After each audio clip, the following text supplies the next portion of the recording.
పటాన్చెరు నియోజకవర్గ పరిధిలోని పోచారంలోని జర్నలిస్టుల కాలనీని మోడల్ జర్నలిస్టుల కాలనీగా రూపొందించేందుకు తన వంతు కృషి చేస్తానని పటాన్చెరు ఎమ్మెల్యే గూడెం మహిపాల్ రెడ్డి అన్నారు. సంగారెడ్డి జిల్లా పటాన్చెరు నియోజకవర్గం తెల్లాపూర్ మున్సిపాలిటీ పరిధిలోని పోచారంలో గల జర్నలిస్టుల కాలనీలో దాదాపు 50 లక్షల రూపాయల అంచనా వ్యయంతో చేపట్టనున్న సీసీ రోడ్లు, యూజీడీ నిర్మాణ పనులను స్థానిక శాసన సభ్యులు గూడెం మహిపాల్ రెడ్డి శంకుస్థాపన చేశారు. ఈ సందర్భంగా ఎమ్మెల్యే గూడెం మహిపాల్ రెడ్డి మాట్లాడుతూ 2 ఏళ్ల క్రితం జర్నలిస్టులకు అందించిన ప్లాట్లతో మౌలిక సదుపాయాల కల్పనకు 50 లక్షల నిధులను మంజూరు చేయడం జరిగిందని తెలిపారు.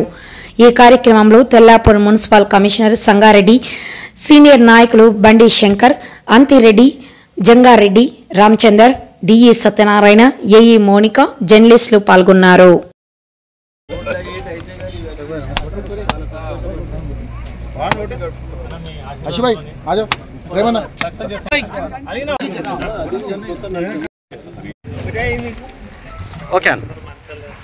అందరికీ నమస్కారం.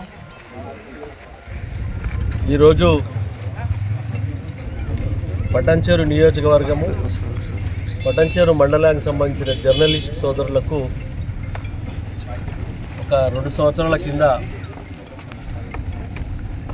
ప్రభుత్వ సహాయ సహకారాలతోటి వాళ్ళకు ఇండివిజువల్ ప్లాట్లు ఇవ్వడం జరిగింది. 120 గజాల చొప్పున 40 మందికి.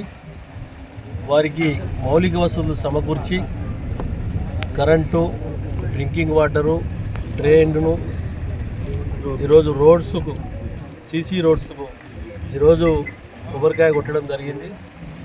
వాళ్ళందరూ ఇక్కడ బ్రహ్మాండంగా ఇల్లు కట్టుకొని వాళ్ళ కుటుంబ సభ్యులతో చక్కగా మంచి వాతావరణంలో, మన నేషనల్ హైవేకు కూతపేట దూరంలో, రింగ్ రోడ్కు కూతపేట దూరంలో మంచి వాతావరణంలో అప్పుడు మనకు అవకాశం ఉంది ఇవ్వడం జరిగింది. వారు పూర్తి స్థాయిలో సద్వినియోగం చేసుకొని వారి కుటుంబ సభ్యులందరూ సుఖ సంతోషాలతో ఉండాలని చెప్పి భగవంతుని కోరుతా ఉన్నాం. అలాగే ఈరోజు 50 లక్షలతోటి డ్రైను, సీసీ రోడ్ గిట వారికి ఈరోజు భూమి పూజ చేయడం జరిగింది. ఇంకేమైనా మౌలిక వసతులు అవసరం ఉన్నా తప్పకుండా వారికి సమకూర్చి ఎలాంటి ఇబ్బంది లేకుండా చూసుకునే బాధ్యత మా పైన ఉన్నది. కాబట్టి అందరికీ ధన్యవాదాలు.